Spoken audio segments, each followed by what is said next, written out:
ओम श्री परमात्मा नमः। श्रीमद्भागवत गीता 15वां अध्याय। उसके उपरांत श्री कृष्ण भगवान फिर बोले, हे अर्जुन, आदि पुरुष परमेश्वर रूप मूल वाले और ब्रह्मा रूप मुख्य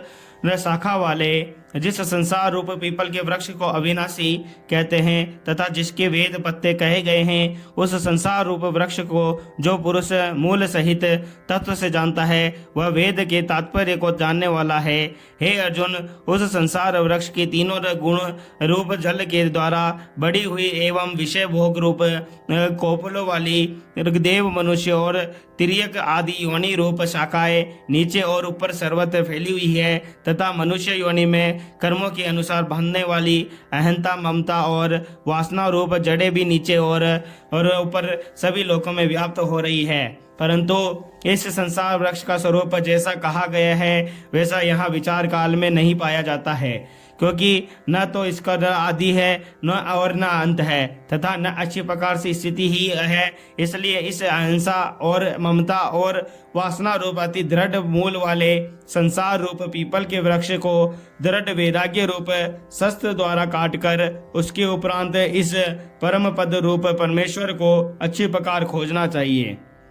कि जिसमें किए गए हुए पुरुष फिर पीछे संसार में नहीं आते हैं और जिस परमेश्वर से इस यह पुरातन संसार वृक्ष की पर्वती विस्तार को प्राप्त हुई है, उस ही आदि पुरुष नारायण के मैं शरण हूँ। इस प्रकार दृढ़ निश्चय करके नष्ट हो गया है मान और मोह जिनका तथा जिस जीत लिया गया है आसक्ति देव रूप देव दोष जिनने और परमात्मा के मुख स्वरूप में निरंतर स्थिति जिनकी तथा अच्छे प्रकार से नष्ट हो गई है। कामना जिनकी ऐसे वे सुख दुख नामक द्वंद्वों से विमुक्त हुए ज्ञानी जन उस अविनाशी परम पद को प्राप्त होते हैं। उस स्वयं प्रकाश में परम पद को न सूर्य प्रकाशित कर सकता है, न चंद्रमा और न अग्नि ही प्रकाशित कर सकता है तथा जिस परम पद को प्राप्त होकर मनुष्य पीछे संसार में नहीं आते हैं वही मेरा परम धाम है।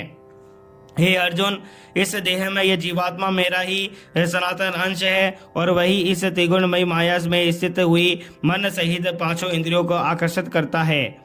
कैसे कि वायु गंध के स्थान में से गंध को जैसे ग्रहण करके ले जाता है, वैसे ही देहाविधि को स्वामी जीवात्मा भी जिस पहले शरीर को त्यागता है उससे इन मन सहित इंद्रियों को ग्रहण करके फिर जिस शरीर को प्राप्त होता है उसमें जाता है। उस शरीर में स्थित हुआ वह यह जीवात्मा श्रोत,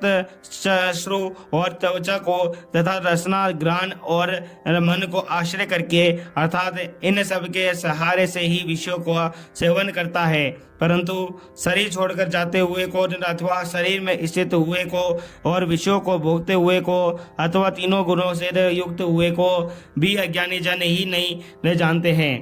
केवल ज्ञान रूप नेत्रों वाले ज्ञानी जन ही तत्व से जानते हैं, क्योंकि योगी जन भी अपने हृदय में स्थित हुए इस आत्मा को यत्न करते हुए एक हुई की तत्व से जानते हैं। और जिन्होंने अपने अंतकरण को शुद्ध नहीं किया है ऐसे अज्ञानी जन तो यत्न करते हुए भी इस आत्मा को नहीं जानते हैं। हे अर्जुन, जो तेज सूर्य में स्थित हुआ संपूर्ण जगत को प्रकाशित करता है तथा जो तेज चंद्रमा में स्थित है और जो तेज अग्नि में स्थित है उसको तू मेरा ही तेज जान। और मैं ही यह पृथ्वी में प्रवेश करके अपनी शक्ति से यह भूतों को धारण करता हूँ और रस स्वरूप अर्थात अमृतमय चंद्रमा होकर संपूर्ण औषधियों को अर्थात वनस्पतियों को पुनश्च पुष्ट करता हूँ तथा मैं ही सब प्राणियों के शरीर में स्थित हुआ वैश्वानर अग्नि रूप होकर प्राण और अपान से युक्त हुआ 4 प्रकार के अन्न को पचाता हूँ।